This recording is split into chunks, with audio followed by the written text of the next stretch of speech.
Hi guys, നമ്മളിപ്പോൾ ഒരു സദ്യ കഴിക്കാൻ വന്നിരിക്കുകയാണ്. സദ്യ എവിടെയാണെന്ന് വെച്ച് കഴിഞ്ഞാൽ തിരുവനന്തപുരത്തെ കല്യാണ സദ്യയാണ് കഴിക്കാൻ വന്നിരിക്കുന്നത്. അപ്പം നമുക്ക് സദ്യ എങ്ങനെ ഉണ്ടാവുന്നു എന്നുള്ളത് നോക്കാം. ബാ. കല്യാണം എവിടെയാണെന്ന് വെച്ച് കഴിഞ്ഞാൽ ഗ്രീൻഫീൽഡ് സ്റ്റേഡിയത്തിന്റെ ഓപ്പോസിറ്റുള്ള കൺവെൻഷൻ സെന്ററിൽ വെച്ചിട്ടാണ് കല്യാണം. ഏകദേശം 2000 ആൾക്കാരുടെ ഒരു പ്രോഗ്രാമാണ് ഇത്. ശരിക്കും ഇതൊരു വലിയൊരു ഫംഗ്ഷൻ തന്നെയാണ്.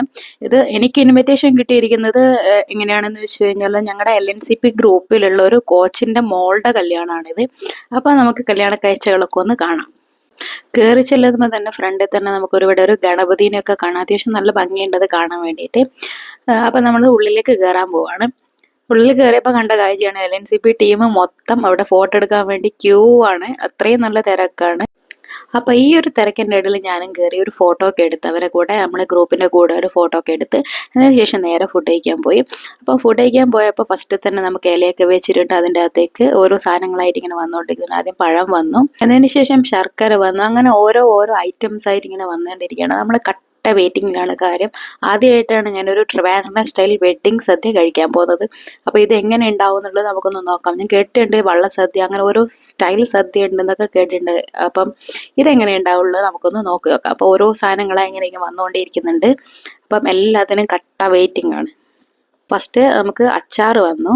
അച്ചാറിൻ്റെ കൂടെ തന്നെ ഇവിടെ 3 തരം അച്ചാറുണ്ട്. അതായത് സദ്യയിൽ ഇവിടെ 3 ടൈപ്പ് അച്ചാർ കൊടുക്കും. നമ്മുടെ നാട്ടിലൊക്കെ ആണെങ്കിൽ ഒരു ടൈപ്പ് മാത്രമേ കൊടുക്കുള്ളൂ. ഇതിപ്പോൾ രണ്ടാമത്തത് വന്നു.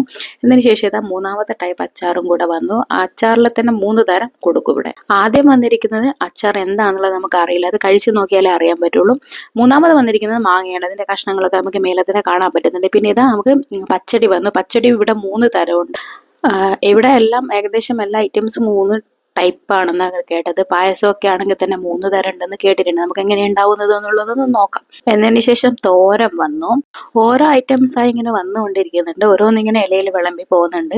അപ്പോൾ എന്താ സംഭവം എന്നുള്ളതൊന്നും എനിക്കറിയില്ല. ഷാനു ശരിക്കും പറഞ്ഞാൽ നല്ല വെയിറ്റിംഗ് ആണ്. കണ്ടില്ലേ, നോക്കിയിരിക്കുന്നത് കണ്ടില്ലേ, ഓരോന്നിങ്ങനെ വരുമ്പോഴും അവനിങ്ങനെ നോക്കിയിരിക്കുകയാണ്. ഇനി വരുന്നത് നമ്മുടെ സോയാബീനാണ്. സോയാബീൻ്റെ ഫ്രൈ ആണ്. അപ്പോൾ അത് അവന് ഇഷ്ടപ്പെട്ടു തോന്നുന്നു. അവന് അത് സോയാബീൻ ഭയങ്കര ഇഷ്ടമാണ്. അതുകൊണ്ട് തന്നെ അവൻ അതിന് ടേസ്റ്റ് ചെയ്ത് നോക്കുകയൊക്കെ ചെയ്തു.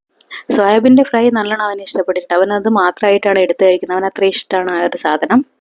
പിന്നീട് നമുക്ക് വന്നത് അവിയലാണ്. അതിനുശേഷം നമുക്ക് പപ്പടം വന്നു. അവൻ 2 പപ്പടം തന്നെ ചോദിച്ച് വാങ്ങിയിട്ടുണ്ട്.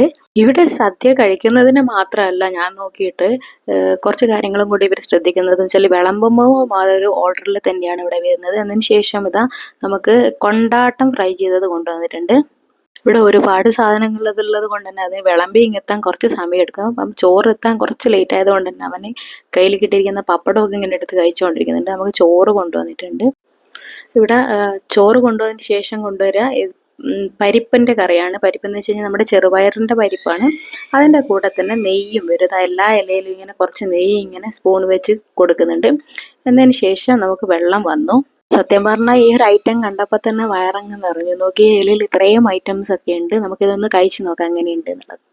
ഫസ്റ്റ് നമ്മൾ പരിപ്പും നെയ്യും പപ്പടവും കൂട്ടിയിട്ടാണ് ചോറ് കഴിക്കുന്നത്. ശരിക്കും ഇതിന് ഓർഡറൊക്കെ ഉണ്ട്. ഇതിന് പപ്പടം കൂട്ടാൻ പറ്റുമോ എന്നുള്ളത് എനിക്കറിയില്ല. പക്ഷെ എനിക്ക് ഇഷ്ടപ്പെട്ടത് കൊണ്ട് എൻ്റെ ഇഷ്ടപ്പെട്ട ഒരു ഐറ്റം ആയതുകൊണ്ട് ഞാൻ അതിൻ്റെ കൂട്ടത്തിൽ പപ്പടവും കൂടെ കൂട്ടുന്നുണ്ട്. എന്നതിന് ശേഷം ഓരോ ഐറ്റംസ് ആയിട്ട് നമ്മൾ ഇതിനെ കൂട്ടിക്കൊടുക്കുന്നത്. പിന്നീട് അവിയലെടുത്തും അതിൻ്റെ കൂട്ടത്തിൽ കൂട്ടിക്കുഴച്ച് നല്ലൊരു പിടുത്താങ്ക് പിടിച്ചു.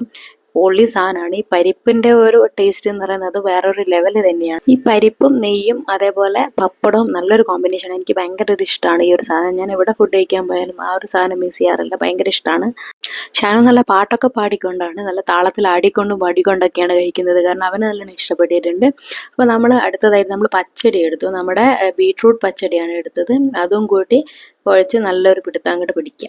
ഏകദേശം ഇലയിലുള്ള ഐറ്റംസൊക്കെ ഞാൻ കൂട്ടി കഴിച്ചുകൊണ്ടിരിക്കുന്നുണ്ട്. ഓരോന്നും ഇങ്ങനെ ടേസ്റ്റ് ചെയ്ത് നോക്കുന്നുണ്ട്. എനിക്ക് ഇവിടുത്തെ ഭയങ്കര ഒരു ഇഷ്ടമുള്ളൊരു സാധനമാണ് ഈ ഒരു സദ്യ. കാരണം എന്ന് വെച്ചാൽ എവിടെ സദ്യ ഉണ്ട് എന്ന് പറഞ്ഞു കഴിഞ്ഞാൽ ഞാൻ എങ്ങനെയെങ്കിലും അവിടെ എത്തിപ്പെടും. എനിക്ക് അത്രയും ഭയങ്കര ഒരു ഫേവറേറ്റ് ഒരു സാധനമാണ്. എത്ര കഴിച്ചാലും മതി വരാത്തൊരു സാധനം കൂടിയാണ്. അടുത്തത് നമുക്ക് സാമ്പാറും കൂട്ടി കഴിക്കാൻ വേണ്ടി കുറച്ച് ചോറാണ്. അപ്പോൾ നമുക്ക് അടുത്തത് ചോറ് കൊണ്ടുവരുന്നുണ്ട്. പക്ഷേ നോർമലി എല്ലാ ആൾക്കാരും കുറച്ച് ചോറ് അവിടെ ബാക്കി വെക്കാറാണ് സാധാരണ പതിവ്. പക്ഷേ എൻ്റെ കയ്യിൽ ചോറ് ബാക്കിയില്ല. കാരണം ഞാൻ എല്ലാം കൂട്ടി കുഴച്ച് വെച്ചിരിക്കുകയാണ്. കാരണം എനിക്ക് എല്ലാം സംഭവം ഇഷ്ടപ്പെട്ടത് കൊണ്ട് തന്നെ ഞാൻ എല്ലാം ഓരോന്നിങ്ങനെ ടേസ്റ്റ് ചെയ്ത് നോക്കി. അപ്പോൾ ചോറ് തീർന്നു. ഞാൻ രണ്ടാമത് ചോറ് വാങ്ങി. ഇതിന് ശേഷം നമുക്ക് സാമ്പാർ വന്നിട്ടുണ്ട്. സാമ്പാർ ഒഴിച്ച് വെച്ചിട്ടുണ്ട്. ഞാൻ ആദ്യം ഫസ്റ്റിലെടുത്തൊന്ന് കംപ്ലീറ്റ് ആക്കിയിട്ട് സാമ്പാർ ഒന്ന് ടേസ്റ്റ് ചെയ്ത് നോക്കണം. അപ്പോൾ സാമ്പാറും കൂട്ടിയാണ് നമ്മുടെ അടുത്ത പരിപാടി. അപ്പം ഈ ഒരു സാമ്പാർ എന്ന് പറയുന്നത് നമ്മുടെ നാട്ടിലെ അപേക്ഷിച്ച് നോക്കുമ്പോൾ, അതായത് കോഴിക്കോട് അപേക്ഷിച്ച് നോക്കുമ്പോൾ തേങ്ങ അരക്കാത്ത സാമ്പാറാണ്. അപ്പോൾ എനിക്കത് ഭയങ്കര ഇഷ്ടമാണ്. അപ്പോൾ അതും അച്ചാറൊക്കെ കൂട്ടി നല്ലൊരു കഴിക്കലങ്ങ് കഴിച്ചു. സാമ്പാർ സത്യം പറഞ്ഞാൽ എനിക്ക് രണ്ടും ഇഷ്ടമാണ്. ഈ ഒരു സാമ്പാർ ഇഷ്ടമാണ്, അതേപോലെ തന്നെ നമ്മുടെ നാട്ടിലെ സാമ്പാറും എനിക്ക് ഭയങ്കര ഇഷ്ടമാണ്. കാരണം എന്ന് വെച്ചാൽ അത് അന്ന് കഴിക്കുന്നതിനേക്കാളും കുറച്ചും കൂടി ടേസ്റ്റ് തോന്നും അടുത്ത ദിവസം കഴിക്കുമ്പോഴേക്കും. അതായത് 2 ദിവസം വെച്ചിട്ട് നമ്മൾ ഫ്രിഡ്ജിൽ എടുത്ത് വെച്ചിട്ട് കഴിക്കുകയാണെങ്കിൽ ഭയങ്കര ഒരു ടേസ്റ്റ് ആയിട്ടാണ് എനിക്കതിന് തോന്നിയത്. അടുത്തതായിട്ട് നമുക്ക് പായസം വന്നു. പാലട പായസമാണ് വന്നത്. അതിൻ്റെ കൂട്ടത്തിൽ നമുക്കൊരു പപ്പടവും കൂടി കൂട്ടി ഒന്ന് കഴിച്ചു നോക്കാം എങ്ങനെയുണ്ട് എന്നുള്ളത്. പായസം ടേസ്റ്റ് ചെയ്ത് നോക്കി ഞാൻ ഷാനുവിനോട് ചോദിച്ചു എങ്ങനെയുണ്ട് സദ്യ എന്ന്. അവൻ പറഞ്ഞു അടിപൊളിയാണെന്ന്. അവന് നല്ല രീതിക്ക് ഇഷ്ടപ്പെട്ടിട്ടുണ്ട്.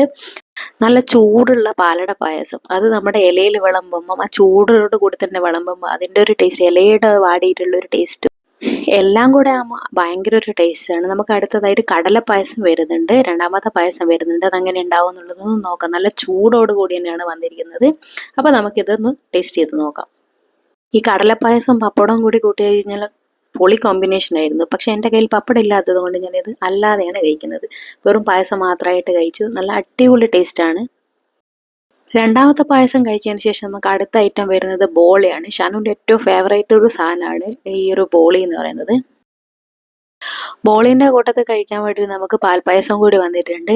ഇത് ശരിക്കും പറഞ്ഞാൽ ട്രിവാൻഡ്രത്തിൻ്റെ ഒരു ട്രേഡ് മാർക്ക് എന്നൊക്കെ പറയും പോലെയാണ്. കാരണം അത്രയും ടേസ്റ്റുള്ള ഒരു സാധനമാണ്. ഈ ഒരു സാധനം എൻ്റെ ഭയങ്കര ഒരു ഫേവറേറ്റ് സാധനമാണ്. അതുകൊണ്ട് തന്നെ ഈ സാധനം കഴിക്കാൻ വേണ്ടിയിട്ട് ഞാൻ എപ്പോഴും നമ്മുടെ മഹാബോളിയിൽ പോകാറുണ്ട്. ബോളിയും പായസവും. പക്ഷെ മധുരം ഇഷ്ടപ്പെടുന്ന ആൾക്കാരൊക്കെ ഒരു പ്രാവശ്യമെങ്കിലും ട്രൈ ചെയ്തുകൊണ്ടൊരു ഒരു സാധനമാണ്. ട്രിവാൻഡ്രത്ത് വന്നു കഴിഞ്ഞാൽ ഒരു പ്രാവശ്യമെങ്കിലും ട്രൈ ചെയ്തുകൊണ്ടൊരു ഒരു സാധനമാണ്.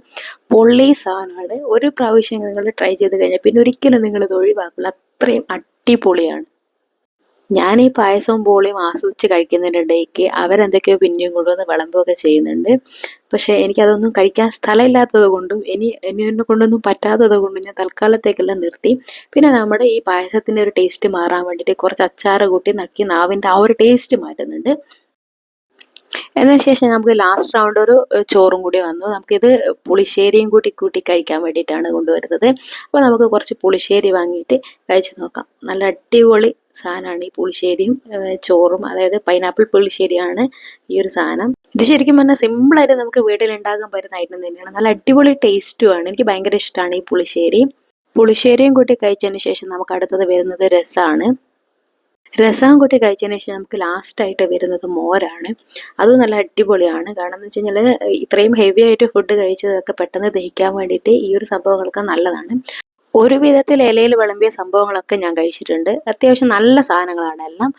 ഇതെല്ലാം കഴിഞ്ഞതിന് ശേഷം നമ്മൾ ഇലയും മടക്കി സത്യം പറഞ്ഞാൽ വയറും നിറഞ്ഞു മനസ്സും നിറഞ്ഞു. സംഭവം പൊളിയാണ്. ഈ ഒരു സദ്യ ഒരുക്കിയിരിക്കുന്നത് നമുക്ക് ഇമ്പീരിയൽ കിച്ചണാണ്. അത്യാവശ്യം നല്ലൊരു ക്വാളിറ്റി ആയിട്ടുള്ളൊരു സെർവിങ്ങും കാര്യങ്ങളൊക്കെയാണ് അവർ ചെയ്തിരിക്കുന്നത്. അത്യാവശ്യം നല്ല അടിപൊളിയാണ്. സൂപ്പറായിരുന്നു. പക്ഷേ ഹാൻഡ് വാഷ് ചെയ്യാൻ പോയ സ്ഥലത്ത് നിന്ന് കുറച്ച് നാരങ്ങ കിടിയും കിട്ടിയിട്ടുണ്ട്.